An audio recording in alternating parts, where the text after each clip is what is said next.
अस्सलाम वालेकुम रहमतुल्लाहि बरकातुहू। जैसा कि आपको मालूम है कि हमारे चैनल टीचर्स एलिजिबिलिटी टेस्ट यानी कि टेट के ताल्लुक से बेसिक इन्फॉर्मेशन आपको बताई गई थी, जहां पर हमने स्कीम ऑफ एग्जामिनेशन यानी कि क्वेश्चन पेपर पैटर्न बताया आपको, या उसमें सिलेबस क्या होता है या कौन से सब्जेक्ट्स उस टेस्ट के अंदर इंक्लूड होते हैं उसको बताया था। अब उस वीडियो के ही कंटिन्यूशन में हमने ये डिसाइड किया है कि तमाम सब्जेक्ट्स के कंटेंट को हम इंशाल्लाह कवर करेंगे। तो इसीलिए हमारे यूट्यूब चैनल टीचर्स ज्ञान से जुड़े रहिए, इसे सब्सक्राइब कीजिए, लाइक कीजिए और शेयर कीजिए, और जहां तक हो सके इन्हें इस वीडियो को ऐसे कैंडिडेट्स तक पहुंचाइए जो कि टेट के लिए प्रिपेयर हो रहे हैं, ताकि वो इस वीडियो से और इस कंटेंट से फ़ायदा उठा सके। तो आज हम बात करेंगे टेट के एक कंटेंट की या एक पार्ट की, जहां पर 30 मार्क्स अलॉट किए जाते हैं सब्जेक्ट मैथमेटिक्स के लिए, रियाजी के लिए, जिसके अंदर 24 मार्क्स कंटेंट को दिए जाते हैं और 6 मार्क्स यानी कि टीचिंग मेथड्स को दिए जाते हैं, मेथड्स ऑफ टीचिंग मैथमेटिक्स या रियाजी के तरीक़े तदरीस पर 6 मार्क्स मुख्तस किए जाते हैं। तो सबसे पहले हम ये देखते हैं कि ये जो 24 मार्क्स अलॉट किए हैं कंटेंट को मैथमेटिक्स के, तो मैक्सिमम मार्क्स अचीव करने के लिए हमें कौन से कंटेंट को पढ़ना होता है। तो आप जब डिटेल नोटिफिकेशन पढ़ते हैं तो उसके अंदर स्पेसिफिकली यहाँ पर दिया जाता है कि मैथमेटिक्स 24 मार्क्स के अंदर किस यूनिट्स या किस टॉपिक्स को कवर किया जाएगा। तो जैसा कि मैंने बोर्ड पर लिखा है, यहाँ पर प्रोस्पेक्टस के अंदर बताया गया है कि इन टॉपिक्स को कवर किया जाएगा। तो चलिए सबसे पहले स्टार्टिंग क्लास से पहला वीडियो है मैथमेटिक्स का टेट के ताल्लुक से। तो सबसे पहले ये देखते हैं कि इसके अंदर कौन से टॉपिक्स कवर होते हैं। तो सबसे पहले जो टॉपिक है वो है नंबर सिस्टम, जिसे हम उर्दू में कहते हैं अददी निज़ाम। नेक्स्ट इज फ्रैक्शंस यानी कि कसूर, और तीसरा है अरिथमेटिक यानी कि इल्म हिसाब। Next is geometry, next is measurements यानी पैमाइश, और वहाँ पर है algebra. Next at last we have data handling यानी मोतियात का इजहार, या हम इसे कहेंगे इसका इतलाक एप्लीकेशन, या इसे हम दूसरी ज़बान में कहते हैं शुमारियात। तो इन चैप्टर्स को हमें कवर करना होता है ताकि वो जो 24 मार्क्स अलॉटेड है उसको मुकम्मल तौर पर हम अटेंड कर सके। तो इसके लिए एक प्रॉपर प्लानिंग की ज़रूरत है। यूजुअली अगर हम बिट्स पढ़ते चले जाएं, या मतलब कि इन टॉपिक्स के तमाम बिट्स एक साथ अगर हम पढ़ते चले जाएं तो हो सकता है कि कुछ ना कुछ हमें नॉलेज हासिल हो जाए। बट अगर हम टॉपिक वाइज अगर स्टडी करेंगे तो हमें कॉन्सेप्ट अचीव होगा। अगर हम कॉन्सेप्ट को हासिल करते हैं तो उसके बाद कोई भी बिट हमारे सामने हो या कोई भी सवाल हमारे सामने हो, हम उस कॉन्सेप्ट को इस्तेमाल करते हुए, उसका इतलाक़ करते हुए हम ईज़िली प्रॉब्लम्स को यानी कि जो भी सवालात होंगे उसको हल कर सकते हैं। तो हमारा मकसद ये होना चाहिए कि हमें एक एक टॉपिक को कवर करते हुए उसके तमाम कॉन्सेप्ट्स को हासिल करना चाहिए। अगर ये हमारा मकसद है तो उसके बाद हम इजीली जो भी प्रैक्टिस क्वेश्चंस के तहत क्वेश्चंस होंगे हम उसको इजीली सॉल्व कर सकेंगे। हमारे चैनल पर भी यही प्रोसीजर अडॉप्ट किया जाएगा कि हम एक एक टॉपिक को कवर करेंगे, उसके अंदर जो कॉन्सेप्ट्स है उसको देने की कोशिश करेंगे, साथ ही साथ उस टॉपिक पर डिफरेंट प्रैक्टिकल क्वेश्चंस जो होते हैं उसको हम सॉल्व करेंगे। तो वन बाय वन अगर हम स्टेप वाइज इस तरीके से जाएंगे तो इजीली इन सारे टॉपिक्स को कवर कर सकेंगे, और मैक्सिमम अगर कॉन्सेप्ट कवर हो जाए तो इजीली हम कोई भी क्वेश्चंस सॉल्व कर सकते हैं। तो हमारा सीरीज इसी बुनियाद पर होगा कि हम one by one topic cover करेंगे, उसके अंदर सब टॉपिक्स कवर की जाएगी, कॉन्सेप्ट दिया जाएगा, देन प्रैक्टिकल क्वेश्चंस भी वहां पर दिए जाएंगे, हम साथ ही साथ हल करेंगे। उसके बाद एट लास्ट मॉक टेस्ट भी होंगे, और साथ ही साथ कुछ और टेस्ट भी हम कंडक्ट कर सकते हैं।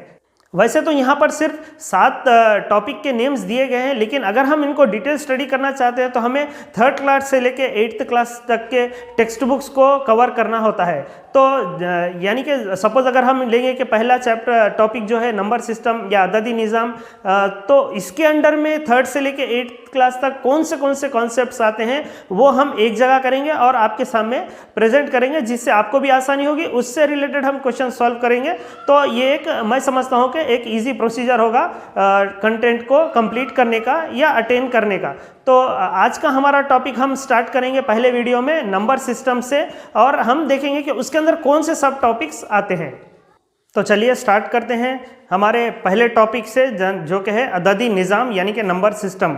तो जैसे कि मैंने आपको बताया था कि हर टॉपिक के अंदर कुछ सब टॉपिक्स होते हैं। अगर उस सब टॉपिक्स के कॉन्सेप्ट को हम समझ लें तो इसके बाद हम इजीली कितने भी क्वेश्चन हम उन कॉन्सेप्ट पर कितने भी क्वेश्चंस हो उनको हम सॉल्व कर सकते हैं। वो टेक्निक क्या होती है, शॉर्टकट ट्रिक्स क्या होते हैं, वो हम प्रैक्टिकल क्वेश्चंस में देखेंगे। सबसे पहले मकसद ये होना चाहिए कि तमाम टॉपिक्स को, सब टॉपिक्स के कॉन्सेप्ट को कवर किया जाए। तो जैसा कि आप देख सकते हैं बोर्ड पे, मैंने अदादी निज़ाम के तहत जितने भी सब टॉपिक्स आते हैं मोस्टली मैंने यहाँ पर बोर्ड पर लिख दिए हैं। जैसा कि आप देख सकते हैं, पहला जो है वो होगा आदाद शनासी, मतलब कि सबसे बेसिक ये होता है कि नंबर्स किस तरह तश्कील दिए जाते हैं और उनको उसके अंदर उनको तौसी शक्ल में किस तरीके से लिखा जाता है, उसमें मुकामी कदर क्या होती है, इस तरीके से इसके अंदर और ज़ेली टॉपिक्स भी आएंगे। नेक्स्ट जो सब टॉपिक होगा वो होगा आदात को जाहिर करने के निज़ाम। जैसा कि आपको मालूम है कि आदात को जाहिर करने के दो निज़ाम होते हैं, हिंद अरबी निज़ाम और बैनुल अक़वामी निज़ाम। उसके ताल्लुक से मालूमात हासिल करेंगे तो कई सारे बिट्स हम इजीली सॉल्व कर सकते हैं।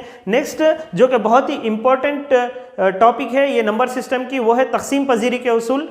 यहाँ पर मैं एक बात कहना चाहता हूँ कि हमने एक हमारे यूट्यूब चैनल पर एक बेसिक फाउंडेशन कोर्स से एक प्रोग्राम स्टार्ट किया था, जिसके अंदर हमने नंबर सिस्टम के तमाम बेसिक कॉन्सेप्ट्स को एनिमेशन से समझाने की कोशिश की है। जो नॉन मैथमेटिक्स स्ट्रीम स्टूडेंट्स है, जो एस्पायरेंट्स नॉन मैथमेटिक्स बैकग्राउंड से ताल्लुक़ नहीं रखते, अगर वो सीखना चाहते हैं बेसिक से, तो पहले उन वीडियोस को अगर आप देख लेते हैं तो नंबर सिस्टम आपको इजीली समझ में आ जाएगा। या नहीं तो अगर आप शॉर्टकट ट्रिक से सीखना चाहते हैं तो वो इन वीडियोस में आप सीख सकते हैं। तो नेक्स्ट थर्ड टॉपिक जो होगा हमारा वो होगा तकसीम पजीरी के उसूल। देन हम आ जाएंगे ज़ाफ़, जुज़ ज़रबी और मुफर्रिद व मुरक्कब आदाद, और इनके अंदर और कुछ बातें होती हैं जो टॉपिक लेते वक्त समझाई जाएंगी। नेक्स्ट हम मालूमात हासिल करेंगे ज़ाल अलिफ मीम, ऐन अलिफ मीम और उनके इतलाक़ पर। देन आखिर में हम देखेंगे कि आदात की दर्जेबंदी मुख्तलिफ़ अक़साम में किस तरीके से की जाती है। तो इस तरीके से ये सब टॉपिक्स कवर करते हुए हम इस पर कुछ क्वेश्चन सॉल्व करेंगे ताकि हमारा कॉन्सेप्ट और क्लियर हो जाए। और एक चीज़ याद रखिए कि ये जो भी टॉपिक्स दिए गए हैं ये जनरल टॉपिक्स है। टेट के अलावा भी हमें कई सारे कॉम्पिटिटिव एग्जाम्स में भी हम इसका इस्तेमाल कर सकते हैं। यही टॉपिक यूजुअली नंबर सिस्टम है, जैसे फ्रैक्शंस है और कई सारे टॉपिक्स जो कि कॉमन होते हैं कई सारे कॉम्पिटिटिव एग्जाम्स में। तो आप वीडियो को आखिर तक, तो आज हम दो सब टॉपिक्स कवर करेंगे और इसके ताल्लुक से सवालात हम दूसरे वीडियो में सॉल्व करेंगे। तो आज मैं लेना चाहता हूँ आदात शनासी और दूसरा जो सब टॉपिक है आदात को जाहिर करने के दो। जैसा कि हमें मालूम है कि हिंद से 0, 1, 2, 3, 4, 5, 6, 7, 8, 9 से लेकर हम कई सारे अदद बना सकते हैं। 1 इंची, 2 इंची, 3 इंची, 4 इंची, 5 इंची, इस तरीके से हम कई सारे अदद बना सकते हैं। तो एक एग्जांपल हम लेते हैं कि मैंने बोर्ड पर लिखा है 28,256, तो मतलब कि ये अदद हो गया 28,256।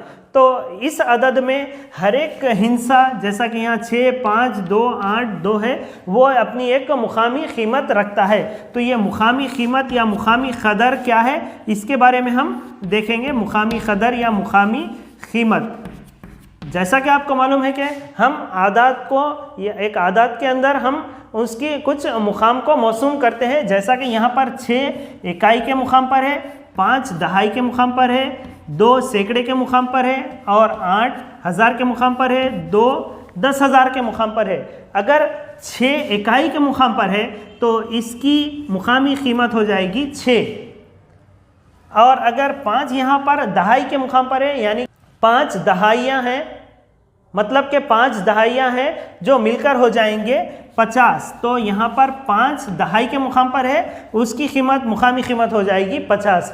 और यहाँ पर 2 सैकड़े के मुकाम पर है, 2 सैकड़े हैं तो वो मिलाकर हो जाएंगे 200। तो यहाँ पर 2 की मुकामी कीमत जो कि सैकड़े के मुकाम पर है वो हो जाएगी 200। और 8 यहाँ पर हज़ार के मुकाम पर है, यानी कि 8,000 मिलाकर हो जाएंगे 8,000। तो 8 यहाँ पर हज़ार के मुकाम पर है, उसकी मुकामी कीमत हो जाएगी 8,000। इसी तरीके से 2 यहाँ पर 10,000 के मुकाम पर है तो उसकी मुकामी कीमत हो जाएगी 2 10,000 कितने होते हैं, वो हो जाएंगे 20,000। तो इस तरीके से यहाँ पर हमने एक एग्जाम्पल के तहत मुकामी कदर क्या होती है वो देखिए। मुकामी कदर क्या होती है, दिए गए अदद में किसी भी हिस्से के मुकाम की कीमत उसकी मुकामी कीमत कहलाती है।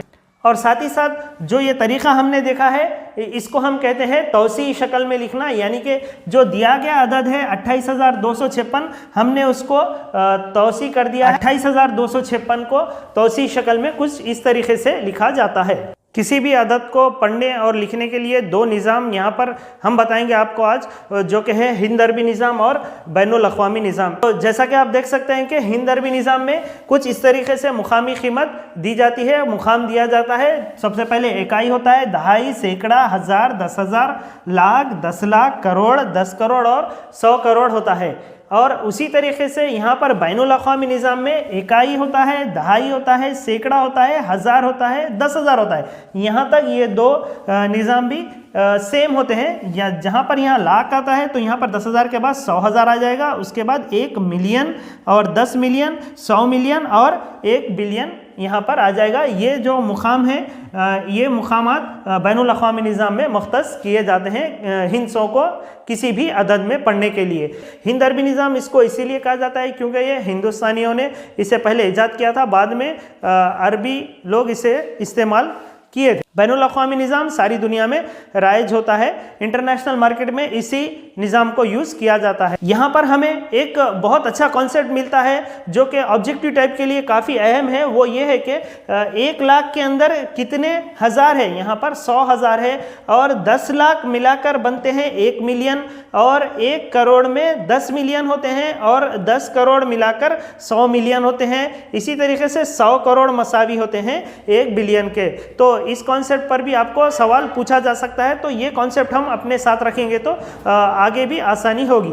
तो चलिए आखिर में देखते हैं, मैंने 2 10 इंची आदाद लिए हैं, इनको किस तरीके से हम कामा लगाते हुए हिंद अरबी निज़ाम और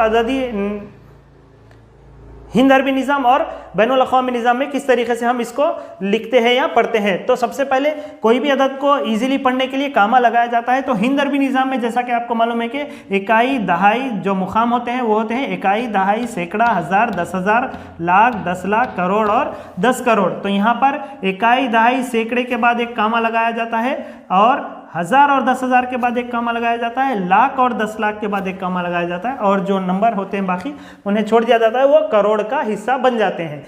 तो यहाँ पर आप देख सकते हैं कि ये 100 का यूनिट हो जाता है, और ये 1000 का यूनिट हो जाता है, और ये लाख का, और ये करोड़ का। तो हम उसको इजीली पढ़ सकते हैं कि ये 23 करोड़ 45 लाख 67,890 है। तो ये हो गया हिंद अरबी निज़ाम में कामा को इस्तेमाल करने का तरीक़ा। अब हम देखेंगे कि बैनुल अक़वामी निज़ाम में कामा को किस तरीके से यूज़ किया जाता है। बैनुल अक़वामी निज़ाम में हम मुकामात इस तरीके से कुछ देते हैं, ये इकाई, दहाई, सैकड़ा, हज़ार, 10,000, 100,000, ये हो जाएगा 1 मिलियन, ये हो जाएगा 10 मिलियन, ये हो जाएगा 100 मिलियन। तो यहाँ पर हम इकाई, दहाई, सैकड़े के बाद एक कामा लगाते हैं, तो ये 100 का यूनिट एक हो जाएगा, उसके बाद 1000, 10,000 और 100,000 को एक कामा लगाते हैं, ये 3 हिस्से मिलाकर 1000 का यूनिट बन जाएंगे, और ये जो बाकी बच गया है वो होगा 1 मिलियन, ये 10 मिलियन और ये 100 मिलियन। इस तरीके से ये मिलियन का यूनिट बन जाएगा, ये 1000 का यूनिट बन जाएगा, और ये 100 का यूनिट बन जाएगा। तो इस तरीके से हम इसको इजीली पढ़ सकते हैं। ये हो जाएगा 234 मिलियन, क्योंकि ये मिलियन का यूनिट है, और 567,000 ये 1000 का यूनिट है, और 890। तो ये था तरीक़ा हिंद अरबी निज़ाम और बैनुल अक़वामी निज़ाम में आदाद को लिखने का। तो नेक्स्ट वीडियो में इसी से रिलेटेड हम कुछ प्रैक्टिकल क्वेश्चन सॉल्व करेंगे। सिर्फ और सिर्फ नेक्स्ट वीडियो में क्वेश्चंस होंगे, वो भी रिलेटेड होंगे आदद शनासी और अददी निज़ाम से मुताल्लिक़।